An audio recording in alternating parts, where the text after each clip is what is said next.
Hello and welcome back.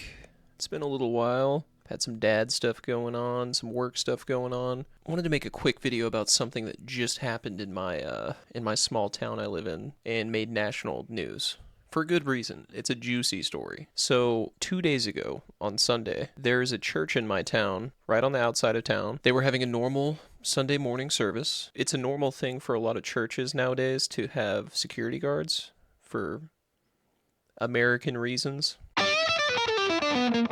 Armed security guards. So a security guard reported that a white van showed up at the church, in the church parking lot. Two Arabic men got out with headdresses on. This is what he said. And he said they presented a weapon, and so he opened fire on them. Of course, the cops zoomed to the scene right away, and they fled the scene. Then more people at the church started coming out, including the pastor of the church, and said that there was a van circling the building, that they had barricaded the doors of the church, got out in the parking lot, and presented AK-47s, and that's when the security guard started opening fire on them. So, of course, the boys in blue zipped over there right away, and the article says, when deputies arrived, it became clear that shots had been fired, but that all of them came from someone at the church's volunteer safety team, says BSCO. The safety team member said he confronted two suspicious men outside the church, one of whom presented a rifle, says BSCO. The safety team member fired multiple rounds, causing both men to get in the white minivan and flee the scene,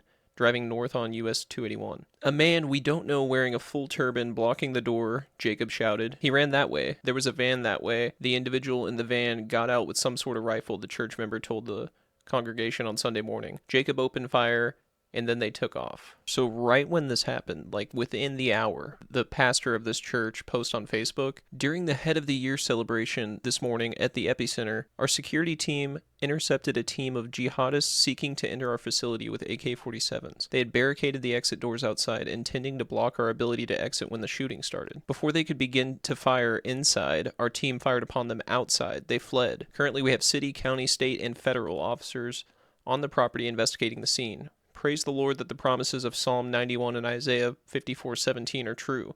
Make no mistake, the epicenter at Burnett, Texas, is a spiritual high place in the state of Texas, and we are battling for our territory. So here's where it gets juicy. So, I'm not trying to bash on... You know what? I will bash on them. This is absolutely ridiculous.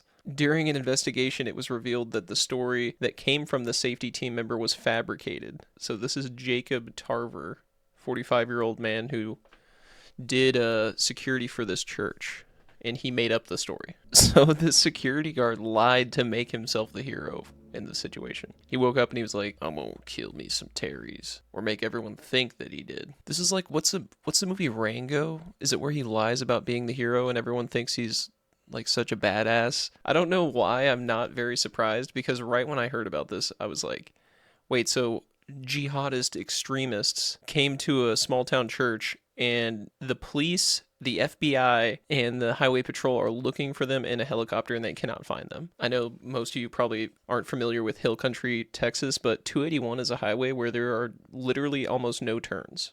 It goes straight for hundreds of miles. And so they couldn't find these guys that were supposedly terrorists running around. Yeah, and here they said, at no time was the safety of the church in jeopardy, BSCO said. This is such a big deal. I mean, we heard from the state, heard from Austin, we heard from the White House, because this really gets everybody's attention and was a big deal. And it was a real waste of assets, Sheriff Boyd said. Tarver was arrested and charged with false report to induce an emergency response, tampering with or fabricating physical evidence, and deadly conduct. By the way, he actually did shoot at someone. I don't know what this guy was thinking, if he thought that he was going to be renowned as a hero for the rest of his days in town or something.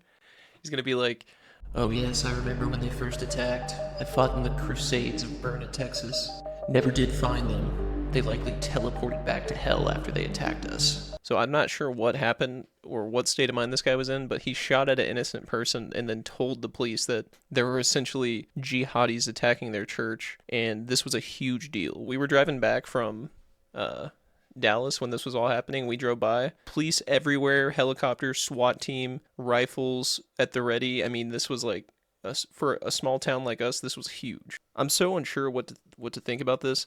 On one hand, if you have a security guard telling you that this has all happened, I'd imagine that the church is just running rampant with stories and, all this happened. But he didn't even mention anything about being barricaded in. Like, it sounds like they're just adding this to make it sound worse than it was. Make the story more believable or threatening sounding. But this, of course, elicited a huge response in the community. Racism towards Muslim people and all that kind of thing. I mean, people were flipping out. And of course, the comments were just filled with all kinds of comments like that. They were saying, like, they're here, boys. This is the end times. We're being attacked. Christianity is under attack. All this kind of thing because the security guard lied about this. Anyway, that's about it, guys. Thought that was pretty crazy. Just wanted to share. I'll be posting more often. I got to take a big test here in a few weeks. But after that, I'm hoping to get back on the grind. Put out at least a video a week, maybe two. We'll see. But let me know what you guys think. That's pretty nuts that this happened. But sometimes it's a little fun to get interesting news stories like this, especially when it ends up being not serious, just goofy.